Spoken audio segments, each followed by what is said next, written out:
আন্দোলন করেছি আমরা, জীবন দিয়েছি আমরা, রক্ত দিয়েছি আমরা, জীবনের মায়া ত্যাগ করে রাস্তায় নেমেছিলাম আমরা।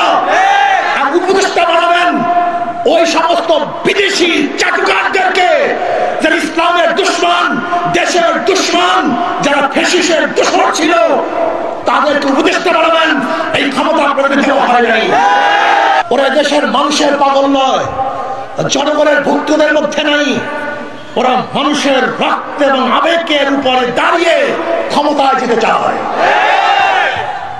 আমাদের রক্ত, আমাদের লাশকে ওরা ক্ষমতার সিঁড়ি হিসেবে ব্যবহার করতে চায়। মনে রাখতে হবে, আওয়ামী লীগ, বিএনপি এদের মধ্যে কোনো পার্থক্য নেই। সব ক্ষমতার বদল, সব ক্ষমতার বদল, সব ডাকাত, জালেম, অত্যাচারী, দুর্নীতিবাজ। আজকে বিএনপির বক্তব্য শুনলে আশ্চর্য হয়ে যায়।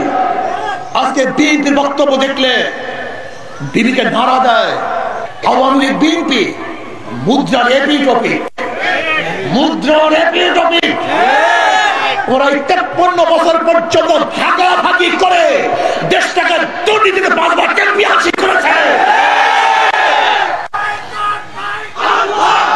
আপনারা জানেন এদেশ দুর্নীতিতে 5 বার চ্যাম্পিয়নশিপ কে লাভ করেছে? এই বিএনপি এবং আওয়ামী লীগ ভাগাভাগি করে এদেশের টাকাতি, চুরি, গুন্ডামি, বদমাশি গোটা প্রশাসনকে ধ্বংস করে ফেলেছে। জনগণকে বলবো, ঐক্যবদ্ধ হন। আপনারা ঐক্যবদ্ধ হন, ভোটার ঐক্যবদ্ধ হন। যে দলের মধ্যে, যে নেতার মধ্যে দুর্নীতিবাজ থাকবে, গুন্ডা থাকবে, বদমাশ থাকবে, চোর থাকবে, ডাকাত থাকবে, ধর্ষক থাকবে, জালেম থাকবে, ওদেরকে ভোট দেবেন, ওদের দল করব না। জনগণ ঐক্যবদ্ধ হন, ওদেরকে বয়কট করুন। যদি জনগণ ঐক্যবদ্ধ না হন, তাহলে আপনার আমার রক্ত, আপনার আমার রক্ত বৃথা যাবে। ওরা আপনার আমার রক্ত এবং লাশের উপরে ক্ষমতা যাওয়ার সিঁড়ি করবে। ওই জালেম দুর্নীতিবাজদেরকে বাংলাদেশের জনগণ ক্ষমতা যাবে ইনশাআল্লাহ। ইয়ার কি পেয়েছ? মনে যা চাই তাই করবা। আমি তত্ত্বাবধায়ক সরকারকে বলবো, অন্তর্বর্তীকালী সরকারকে বলবো, আন্দোলন করেছি আমরা, জীবন দিয়েছি আমরা, রক্ত দিয়েছি আমরা, জীবনের মায়া ত্যাগ করে রাস্তায় নেমেছিলাম আমরা। উপদেষ্টা বানাবেন ওই সমস্ত বিদেশি চাটুকারদেরকে, যারা ইসলামের দুশমন, দেশের দুশমন, যারা ফ্যাসিস্টের দুশমন ছিল, তাদেরকে উপদেষ্টা বানাবেন। এই ক্ষমতা আপনাদের দেওয়া হয় নাই। বিপ্লবীরা এই ক্ষমতা আপনাদেরকে দেয় নাই। স্পষ্ট করে বলতে চাই, আপনাদের বিরুদ্ধে যেন আন্দোলনে নামতে না হয়।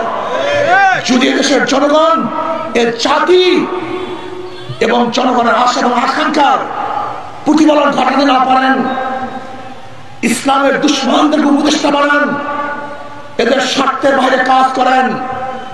যেরকম 5ই আগস্টের সময় জীবনের মায়া ত্যাগ করে ঝাঁপিয়ে পড়েছিলাম, যদি দেশের মানুষের আশা এবং আকাঙ্ক্ষার ইসলামের বিপরীত কোনো কাজ করেন, কোন ভিন্ন আদর্শের মানুষকে উপদেষ্টা বানাবার চেষ্টা করেন, আবার আপনাদের বিরুদ্ধে আন্দোলন করবো, আবার সংগ্রাম করবো।